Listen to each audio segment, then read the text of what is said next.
Chilli sauce তো নেই।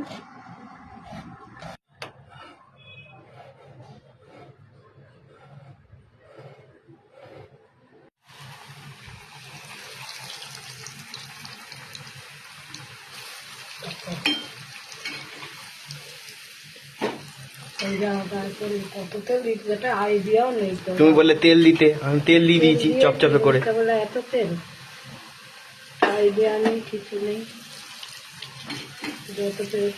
Vegetable chop শনিবারের বাজারে একটু লাল লাল করে ভাজবে যাতে মুচিয়ে মুচিয়ে হয়, ক্রিস্পি হয়, ঠিক আছে? আরে কড়াই যত তেল দেবে তত তো চপ ফপ গুলো ভালো ফুলবে, ভাজবে, তাই তো? সে তো জানি, যত তেল দেবে ততই ফুলবে, ভাজবে, ক্রিস্পি হবে। অল্প তেলে কি রান্না হয় নাকি? ওই জন্য মাসে 7 কিলো তেল লেগে যাচ্ছে। ও তো লাগবেই। হ্যাঁ, লোকে চমকে যাবে, বলবো আরে তেল খায় না, গায়ে মাখে রে। আমরা এরকমই তেল গায়ে মাখি। 1 কিলো তেলে তো আর সারা মাস চলে না। 7 কিলো? আমাদের 7 কিলো লাগে, কারণ আমাদের বেশিরভাগ সময় ক্রিস্পি, মুচমুচে, স্পাইসি এইসব রান্না হলে তো দেখো, দোকানে কিনলে এইটাই নিয়ে নেবে 10-12 টাকা। ঘরে একটু বেশি করে খাবো, ঘরে দেখো, ঘরে বানিয়ে যে কোনো জিনিস খাওয়ার মজা আলাদা, ঠিক আছে? হ্যাঁ, ঠিক কিনা? মানো কি মানো না? ওই জন্যই তো করা হচ্ছে, বুঝেছ? খেলাবি। ইয়েস, বা আমি এখন খাবো বিট আর গাজর, আদা আর কি জানো, লেবু, এটা দিয়ে জুস। এগুলো খাওয়া উচিত, বুঝেছো?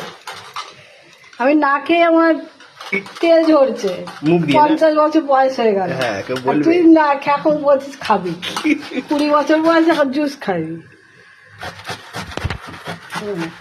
দেখো 20 বছর বয়সেই বুড়ো হয়ে যাচ্ছে, কি অবস্থা দেখবি, পুরের নজর দেখবি। খাওয়া দাওয়ার উপরে ডিপেন্ড করে না। আমরা যেমনি সব খাই, বাইরের খাবার, ঘরের খাবার, অফিসে যখন থাকি মানে সব খাবার খেয়ে খেয়ে, তোমাদের মতো কি আর আগের খাবার খেয়েছি বলো? পুরোনো দিনের খাবার। আমার এখনকার সব খাবারে মানে ভেজাল। আমরা যেটা খাচ্ছি ওটাও ভেজাল, শোনা। তোমরা আগে তো খেয়েছো। আগে কি আমাদের কি 70 বছর না 80 বছর বয়স, আগের খাবার তা হলো।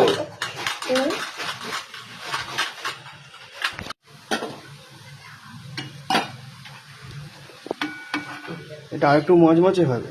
আরে না, কালো হলে ভালো লাগবে না, মজমজে ঠান্ডা হলেই মজমজ হয়ে যাবে।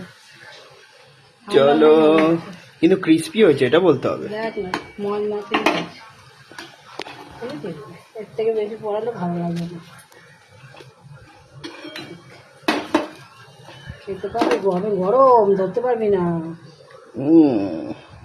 হেভি হয়েছে কিন্তু। এর মধ্যে হালকা একটু বিট নুন আর স্যালাড কোথায় রেখেছো? দিচ্ছি, দাঁড়া যাচ্ছি। চিলি সস খাবি? হেভি হয়ে যায়।